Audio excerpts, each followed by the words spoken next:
মইবুল আমাকে মারছে, তারপর তরিকুল মারছে, এরু মারছে। আমরা চা খাট যাইছিলাম বেলা 8টা কি 8:30টার ভিতরে।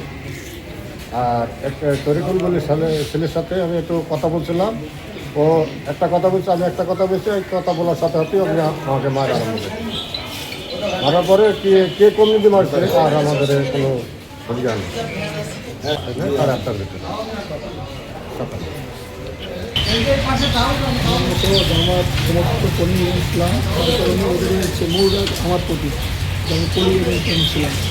কারণ জামাত সময় থেকে আগে মানে লোক ছিল কম, এখন লোক বাড়ছে।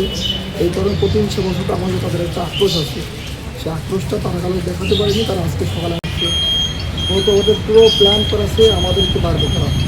আমাদের একটাই অপরাধ, আমরা হচ্ছে ভোট করা, যেমন দাঁড়িপাল্লা নির্বাচন করার কারণে এটা আমাদের মূল অপরাধ।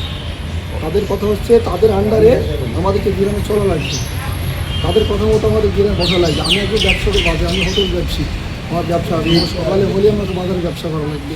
কিন্তু তাদের কথা হচ্ছে আমাদের মতো তাদেরকে চলতে হবে, কিন্তু না, আমরা তো মানুষ, আমাদের নিজের ব্যক্তিগত স্বাধীনতা আছে। এই জন্য আমি সমস্ত প্রশাসনের দৃষ্টি আকর্ষণ করছি যে আমরা যদি নিরাপদে ব্যবসা করতে পারি, নিরাপদে বাড়িতে পৌঁছাতে পারি, আমাদের সুস্থ একটা পরিবেশ তৈরি করতে পারি। তারা বিএনপি কেরাও জানি না,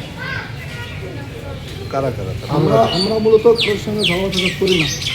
আপনারা সমস্যা নয়, গ্রামে বিচার করবেন, আমাদের সঙ্গে আপনার খোঁজ খবর দেবেন, কেউ বলতে পারবেন না আমরা কারোর সঙ্গে কথা বলি। কিন্তু আমাদের একটাই অপরাধ, আমরা জামাতের নির্বাচন করার কারণে আমি পোলিং এজেন্ট ছিলাম, এই কারণে তাদের সাথে আক্রোশ। তাছাড়া আমরা কোনো গণ্ডগোল থাকার কোনো সামনে যাই না। থানায় ওই যে যখন করি আমরা প্রাথমিক ট্রিটমেন্ট নিলাম, আমরা অভিযোগ করার ওনাদের রেফার করছে কুষ্টিয়াতে। সকালবেলায় আমি আর আমার ভাই চা খাইতে যাচ্ছিলাম। চা খাওয়া যাওয়ার পরে আমার ভাইয়ের সাথে মানে দু একটা কথা বলতে বলতে শুনি তারা আমার ভাইকে প্রথমে তাৎক্ষণিক অবস্থায় মারধর শুরু করে। আমি আমার ভাইকে ঠেকানোর কারণে আমি দুটো কুড়ুলের মার খাইছি। কুড়ুল দিয়ে আমাকে মইবুল কোপ মারছে। তার প্রমাণ হচ্ছে এই একটা